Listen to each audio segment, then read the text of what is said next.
तथा वर्ष 2013 से 2015 तक राष्ट्रीय महामंत्री के रूप में महत्वपूर्ण दायित्वों का निर्वहन किया है। आपने रूस में रशियन यूथ फेडरेशन के द्वारा इंटरनेशनल यूथ लीडर समिट में मैक्सिको प्रवास भी किया। आप जम्मू कश्मीर तथा बांग्लादेश के विषयों पर विशेष अध्ययन और अवधान। वर्तमान में आप अखिल भारतीय विद्यार्थी परिषद के अखिल भारतीय विश्वविद्यालय कार्यक्रम में आपका केंद्र स्थान है। अब मैं प्रांत के मंत्री श्री तरुण वाजपेयी जी से अनुरोध करूंगा कि वह श्री श्रीधर गोरेकर जी को कुछ देकर स्वागत करें तथा अनुवस्त्रों व स्मृति चिन्ह के माध्यम से सम्मान करें।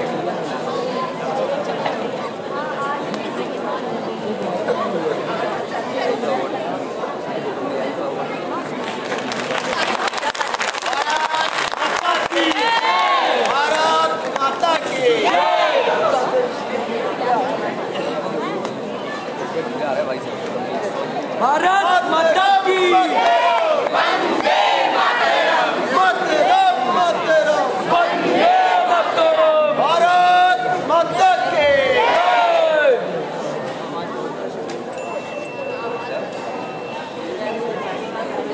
मैं अनुरोध करूंगा श्री श्रीधर गोरेकर जी से कि इस महत्वपूर्ण तथा ज्वलंत मुद्दे पर हम सभी को संबोधित करें।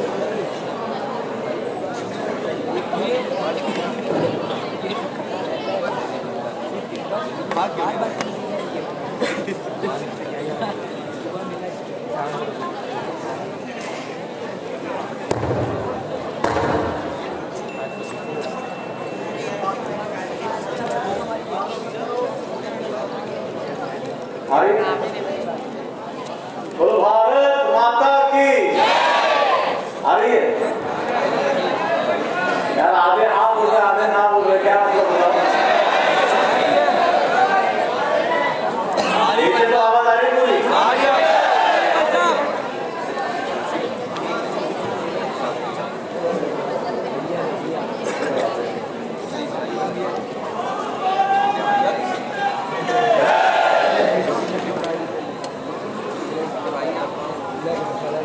अखिल भारतीय विद्यार्थी परिषद के इस कानपुर प्रांत के प्रांत अधिवेशन में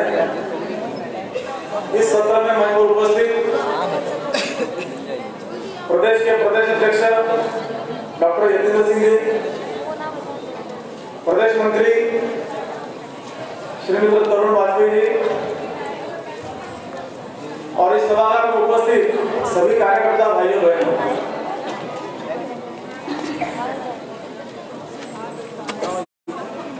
इतनी कड़ाके की ठंड में एक जोरदार शोभा यात्रा हुई है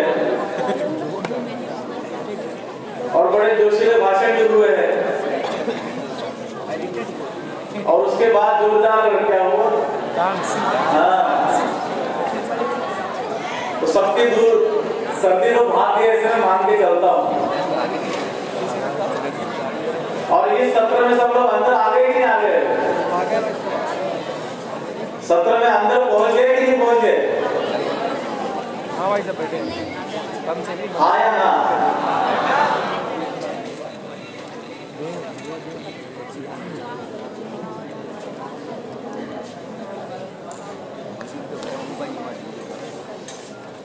अभी मैं शोभा यात्रा में सब लोगों के भाषण में सुन रहा था, तब मेरे मन में कुछ पुराने बातें याद आ गई और रमेश जी जो विषय ले रहे थे कि एबीवीपी की कार्य पद्धति कितनी प्रासंगिक है, मैं थोड़ा उसमें एक बात जोड़ता हूं कि विद्यार्थी परिषद भी कितनी प्रासंगिक है।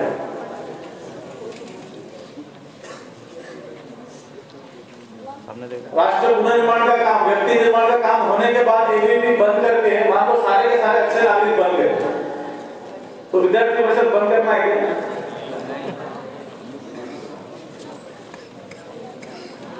तो विद्यार्थी परिषद इतनी प्रासंगिक है कि हर समय के लिए, सदा के लिए विद्यार्थी परिषद की आवश्यकता समाज में जरूर बनी रहेगी, भले परिवर्तन कुछ भी हो जाए, लेकिन ये परिवर्तन कुछ भी होने के बाद भी छात्र शक्ति, राष्ट्र शक्ति सदा के लिए बनी रहनी चाहिए। और मुझे लगता है कि छात्र शक्ति को उस दिशा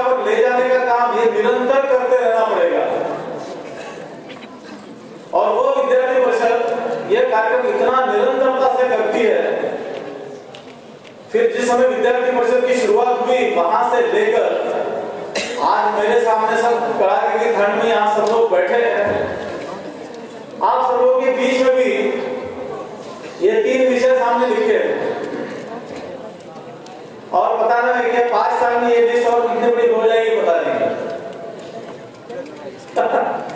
पहले क्या था, पहले CAB था, फिर CAA हो गया, फिर उसके बाद NRC जुड़ गया, उसके बाद कल से क्या शुरू हुआ है, NPR शुरू हुआ है। तो इन 5 सालों में और ये लिस्ट ऐसे कितनी बड़ी होती जाएगी और इसके बाद मिडिल कॉमन सिविल कोड आएगा, जनसंख्या संतुलन का बिल आएगा,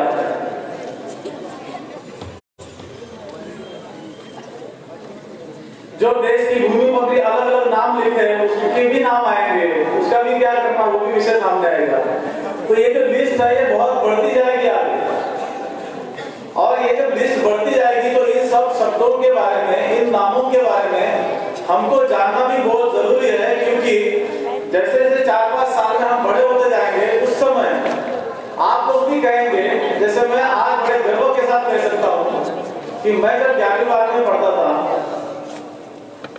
उस समय ऑर्थर डंकेल नाम का व्यक्ति था, उसने एक डंकेल ड्राफ्ट बनाया था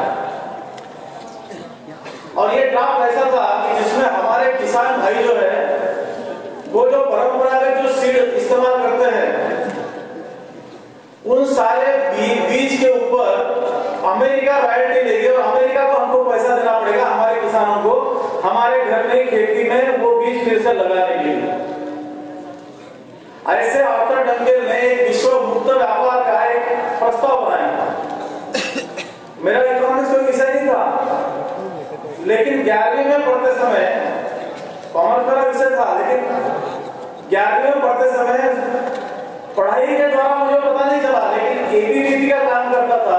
इसके कारण ऑर्थर डंकेल क्या है, जब गांव में उसके विरोध में सभाएं करने गए, उसके बारे में हमारे किसान भाइयों को जानकारी देने के लिए उस समय 11वीं मैंने पढ़ा और उसके बाद लगातार यह ऑर्थर डंकेल का प्रस्ताव, फिर बाद में GATT बना, फिर GATS गैट्स बना, फिर उसके बाद धीरे धीरे उसमें भी परिवर्तन आते गया।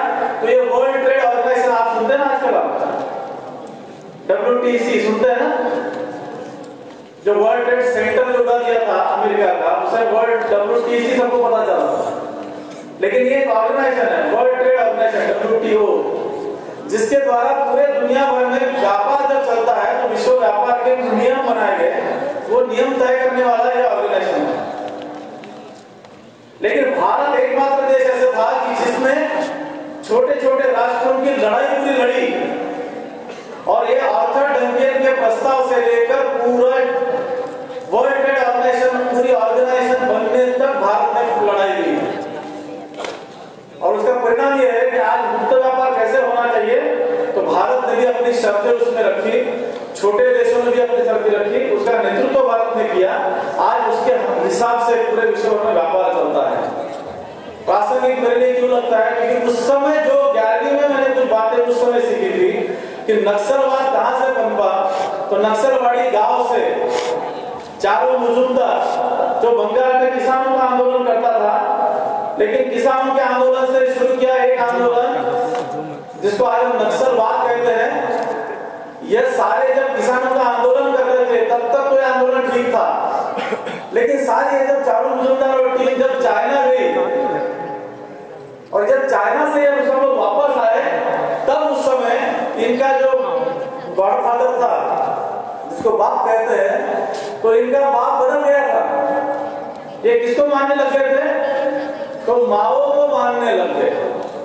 और फिर चारू मुजुमदार ने वहां से माओ का जो विचार था कि सत्ता हासिल करने के लिए बंदूक की नोक पर अपने ही देश में यदि कुछ हासिल करना पड़े तो करेंगे, अपने ही देश के लोगों को मारना पड़े तो मारेंगे, उनके सिरों पर टैंकर चलाना पड़ा तो चलाएंगे, लेकिन सत्ता हासिल करेंगे। ऐसे माओ का जो विचार था, उस विचार को लेकर चारू मुजुमदार भारत में आया और उसके बाद जो नक्सल का रूप बदल गया, तो नक्सल ये माओवाद में परिवर्तित हो गया।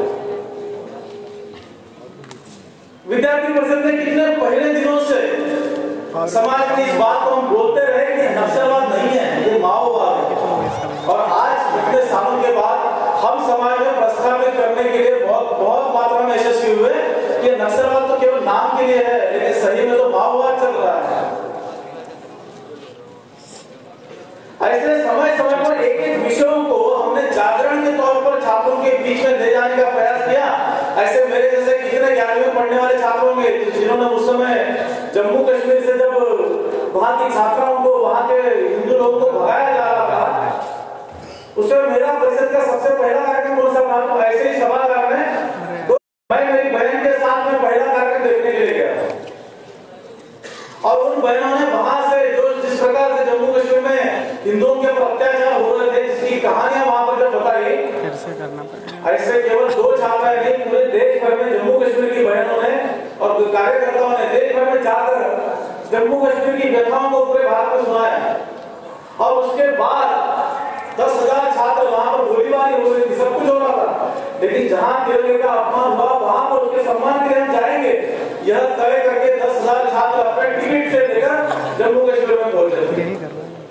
आप सोचिए 1989 में सभी कश्मीरी पंडितों को घाटी से भगा दिया था, लेकिन उस समय का जो विद्यार्थी परिषद का कार्यकर्ता था, भले 10वीं में था, 11वीं में था, फर्स्ट ईयर में था, लेकिन उसको इस बात को समझने के लिए 10 साल 5 साल नहीं लगे।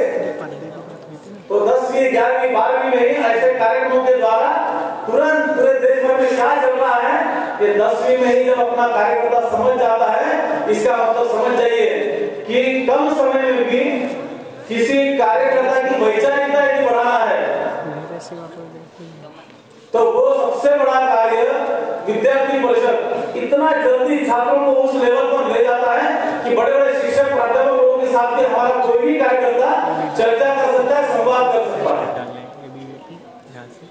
यह कार्यकर्ता का विकास विद्यार्थी परिषद साथ में करती है और इसीलिए पूरे देश भर में इस समय इन 3 विषयों को लेकर लोग गाड़ियां चला रहे हैं, बसें चला रहे हैं, अपनी यूनिवर्सिटी में तोड़फोड़ कर रहे हैं, लेकिन एक तरफ विद्यार्थी परिषद पूरे देश भर के अपने कार्यकर्ताओं को पहले विकसित कर रहा है कि सही मायने में एनआरसी ये क्या है, इसको समझने की जरूरत है।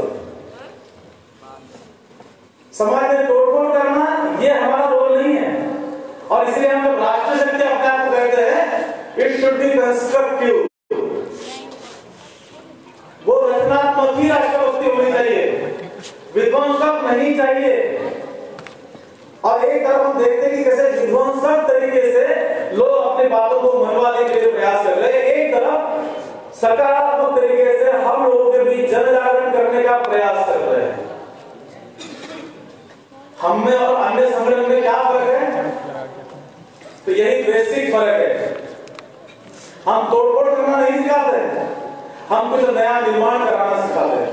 और इसीलिए देश भर में जब कुछ बातें हो रही है, शहरों में आगजनी हो रही है, तोड़फोड़ हो रही है, उसका कारण क्या है?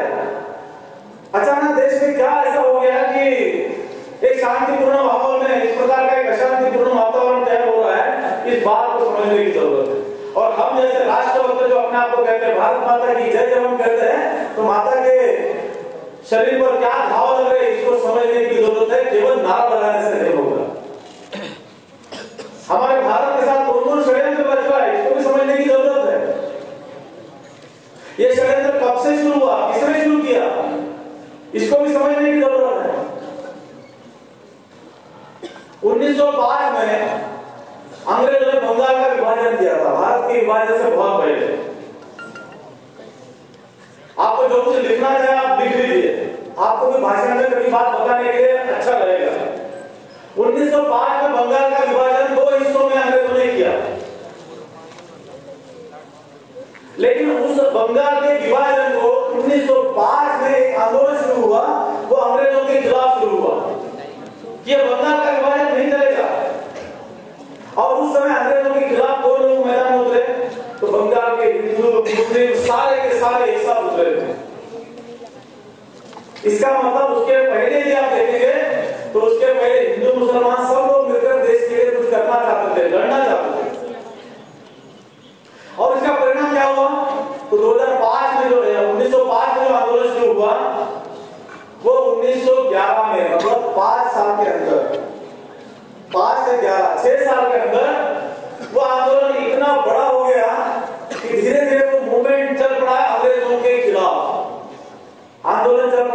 भारत को जोड़ने का।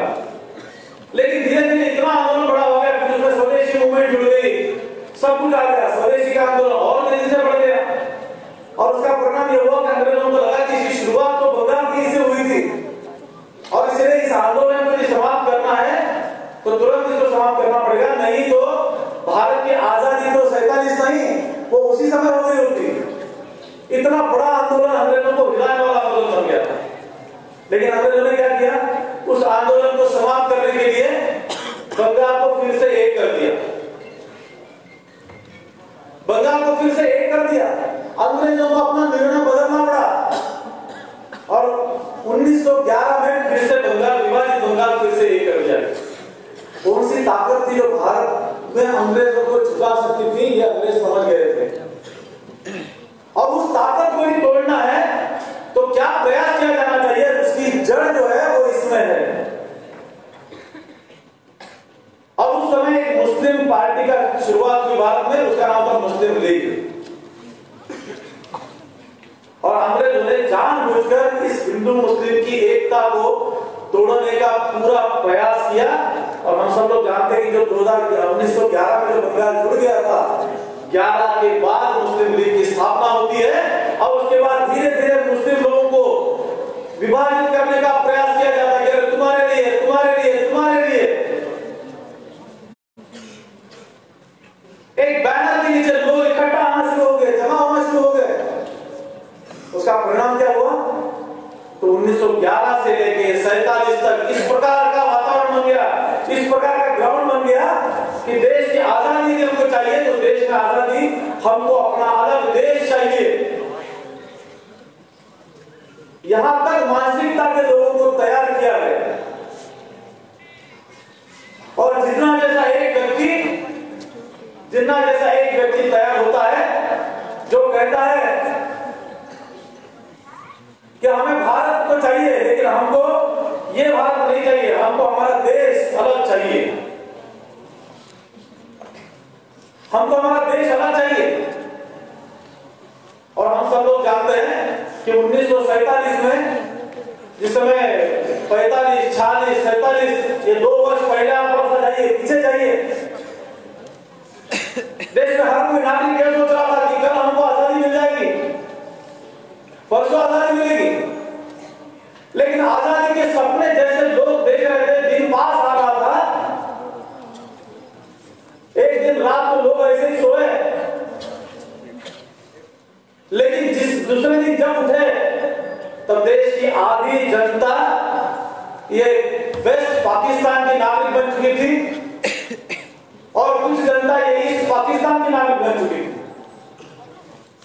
लेकिन रात को सोते समय तो हर भारतीय ने, जितना भी भारत पूरा था, हर भारतीय ने यह सोचा था कि मैं तो भारत का नागरिक करके मैं सो रहा हूं और कल सवेरा जो होगा वो आजाद भारत में मेरा सवेरा होगा। लेकिन दूसरे दिन उठते क्या होता है, उनको पता चलता है, पेपर में पढ़ते हैं कि भारत का विभाजन हो गया और आज से मैं वेस्ट पाकिस्तान का नागरिक बन गया हूं, मैं ईस्ट पाकिस्तान का नागरिक बन गया हूं। एक क्षण के अंदर कैसे कोई अपने घर को, अपने देश को कैसे बदल सकता है? क्या इतना आसान होता है? लेकिन बता दिया गया कि हाँ, आप इस देश के नागरिक हैं। विभाजित होने के बाद जो पाकिस्तान में रह गया, जो ईस्ट पाकिस्तान में रह गया, क्या उन लोगों का कोई दोष था? विभाजन करने का निर्णय आखिर किसका था? उन लोगों का जो रात को भारत के नागरिक करके सोए थे, उन लोगों का दोष नहीं था। क्योंकि देश की आजादी धर्म के आधार पर विभाजन करके देश की आजादी ली गई। क्या विभाजन इस प्रकार से होना जरूरी था?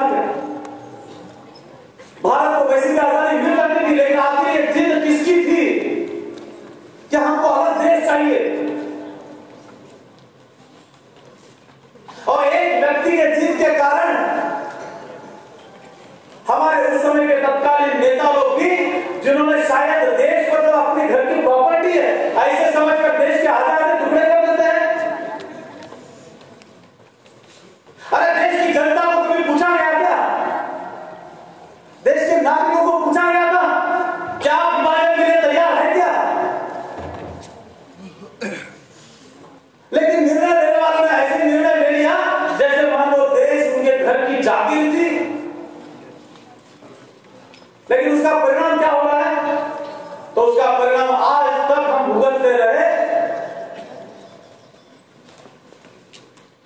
विभाजन होने के बाद में जो सारे हिंदू लोग वहां से पलायन करके इधर आए, इधर से मुस्लिम लोग उधर गए, लेकिन इसका जो प्रमाण था, ये ट्रांसफर ऑफ पॉपुलेशन जो था, इसको हमने भारत ने स्वीकार्यता नहीं दी थी।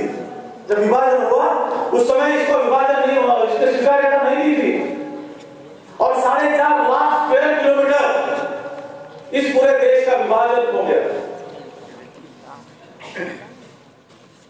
भारत में लोगों का ट्रांसफर करने के लिए भारत ने मनाही की थी। मतलब क्या है कि सारे के सारे मुस्लिम उधर चले जाए, सारे के सारे हिंदू इधर आ जाए। इस पर स्वीकार्यता भारत के उस समय के नेताओं ने नहीं दी थी। लेकिन फिर भी क्या हुआ था, लाश से भर भर के ट्रेनों से पाकिस्तान से भारत में पहुंची।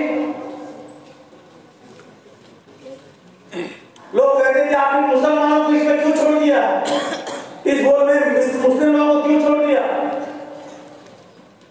अरे जब धर्म के आधार पर विभाजित हुआ था भारत, जिनको भारत में नहीं रहना था वो उसी समय भारत छोड़ के जा सकते थे, गए नहीं कुछ लोग। लेकिन जो भारत में रह गए उनको भी हमने मुस्लिम करके या पाकिस्तानी मुस्लिम करके हमने नहीं माना, हमने भारत का मुस्लिम करके ही भारत में उनको स्थान अब तक मिला है। भारत से बाहर चले जाओ, ऐसे कभी भी किसी भी भारतीय व्यक्ति ने बात नहीं बोली थी। सम्मान के साथ सब लोग जीते हैं, आज भी जीते हैं। वैसे ही बर्ताव विभाजन होने के बाद में इस देश पाकिस्तान के अंदर जो हिंदू रह गए थे, या जो बौद्ध, सिख, जैन, पारसी, ईसाई, ये जो उन देशों में जो माइनॉरिटीज रह गई थी, उन लोगों को सुरक्षा देने का काम किसका था। जिन्होंने अपना राष्ट्र बनाया, उन सब लोगों का काम था कि देश की उन जनता का सुरक्षा, उनको सुरक्षित रखना, ये उनका दायित्व था। जैसे भारत के लोगों ने अपना दायित्व समझकर पूरे सब लोगों को सुरक्षित रखा, वैसे उनका भी कुछ दायित्व था। लेकिन हम सब लोग जानते क्या हुआ, 47 के बाद नेहरू और लियाकत अली में 3 पैक्ट हुए, 3 बार बैठना हुआ कि जो वहां हिंदू लोग हैं उनकी सुरक्षा कैसे करेंगे। लेकिन 3 बार बैठने के बाद भी हिंदू सुरक्षित नहीं रहा, वहां से पलायन करके बार-बार आना पड़ा, हत्याकांड हुए। 1948 में बांग्लादेश में बहुत बड़ा दंगा हुआ, तो उस समय ईस्ट पाकिस्तान में, और वो इतना बड़ा दंगा था कि उस समय के उद्योग मंत्री डॉक्टर श्यामा प्रसाद मुखर्जी, उन्होंने उस समय के केंद्रीय मंत्रिमंडल से अपना इस्तीफा दे दिया कि नेहरू जी आप यदि हिंदुओं की सुरक्षा नहीं कर सकते, भारतीयों की सुरक्षा नहीं कर सकते, तो ऐसे मंत्रिमंडल में मैं रहना पसंद नहीं करूंगा। डॉक्टर भीमराव अंबेडकर जी, उन्होंने भी जो रेजिग्नेशन दिया उसका एक कारण ये भी था